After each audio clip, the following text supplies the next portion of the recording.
Julian Bond was in Columbus as guest speaker for the 5th Annual Black Student Leadership Awards at Ohio State University. While in Columbus, he met with a group at the Southside Settlement House and said he favors Senator Edward Kennedy for president. He alone, among all of the candidates running for president, has a civil rights record that's just unmatched, unparalleled. His record in promoting the social welfare of the general population, his defense of working men and women, his advocacy of national health for everyone, those are positions that endear him not only to black Americans, but I think to working people all over the country. But for all intents and purposes, we are Democrats, and we're going to vote for the Democratic nominee. Senator, what commitments did President Carter make to American blacks when he first took office, and has he fulfilled those commitments? Well, one of the difficulties we've had with dealing with him over the last 4 years is that he didn't make any commitments. He just said, "I love you."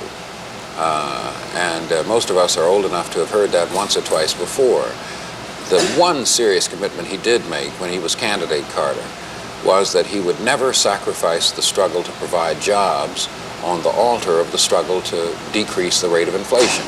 And now, of course, his economic policy is doing exactly that. He's attempting to drive up the numbers of unemployed, hoping that's going to somehow decrease the rate of inflation. Well, it has a catastrophic effect on black America because we're already twice as unemployed as white America is. That single promise he made and failed to keep has been the most devastating for us. You were able to serve under President Carter when he was governor of Georgia and you were in the legislature. How would you rate his performance as governor versus that of president? Well, in many ways, they're almost the same performance. He had an almost complete inability to get along with the legislative branch of government, a refusal to recognize that there are three parts of government, the executive, legislative, and judicial branches. He believed then, as he apparently believed for almost all of the first 3 years of his presidential term, that there was only one branch, the executive, and it was do it my way or don't do it at all. He once called us the worst legislature in the United States. Now, that may have been true, but that's no way to win friends and influence public policy. We were constantly at odds with each other, primarily, I think, because of his rigidness, his refusal to give, to engage in the normal give and take of democratic politics. His term in Washington's been marked by the same kind of conflict.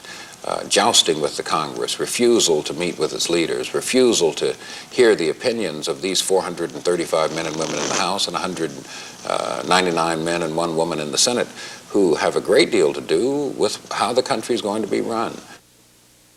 How are you going to vote in the upcoming Ohio primary? If you're for Ronald Reagan, punch number 1. If you're for George Bush, punch number 2. For the Democrats, if you favor President Carter, punch number 3, or if you favor the candidacy of Senator Edward Kennedy, punch button number 4. If Carter and Kennedy were not running, is there any other person in the country you would like to see as president? Oh, there are several dozen. I was a big fan of Representative Marsh Udall in 1976. I'd be quite satisfied with seeing him a candidate in 1980. I was a big fan of George McGovern's in 1972. I'd be perfectly happy if he were running again in 1980. So there's not a lack of potential candidates. There is an unfortunate lack of available candidates, of those who are willing to take the time, almost 2 years out of their lives, and spending them in Holiday Inns and wayside hotels, at rubber chicken banquets, at county fairs. It's not an easy task. It's unfortunate that in order to do it, you almost have to be unemployed. Look at the candidates who've been successful. Ronald Reagan, who hasn't worked at anything for several years. George Bush, who comes from a well-to-do family and is able to sustain himself without having to punch a time clock every day. Those who did have to work, Howard Baker, a member of the U.S. Senate, Robert Dole, a member of the U.S. Senate, Philip Crane, a member of the U.S. House, even Edward Kennedy, who has not been attentive to his Senate duties while he's been a candidate for president. They found it an extremely difficult way to go.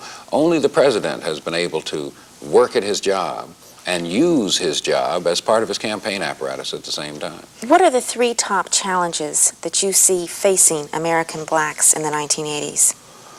I think most immediate is to increase 100-fold our ability to influence the political fortunes of the day.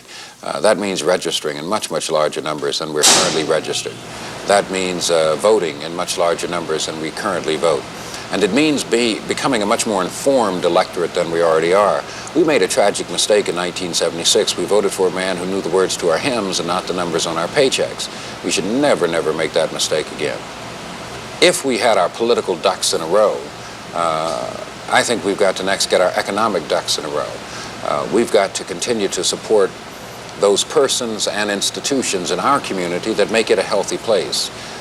If Mr. and Mrs. Robinson own the corner grocery store, we've got to trade with them as often as we can instead of going to the larger supermarket chain, which may offer a more attractive range of merchandise, but isn't going to offer the credit that Mr. and Mrs. Robinson will, isn't going to leave the money in the community as Mr. and Mrs. Robinson will. We've got to deal with black doctors, dentists, banks, insurance companies, all of the little infrastructure that go toward building a healthy political and economic community. And finally, we've got to help support those cause institutions in our community, the NAACP, the Urban League, that are constantly on the guard to make sure our rights are ensured. In short, over the next 10 years, probably the next 20 or 30, we've got to make sure that our community is as politically, economically, educationally healthy as we possibly can make it.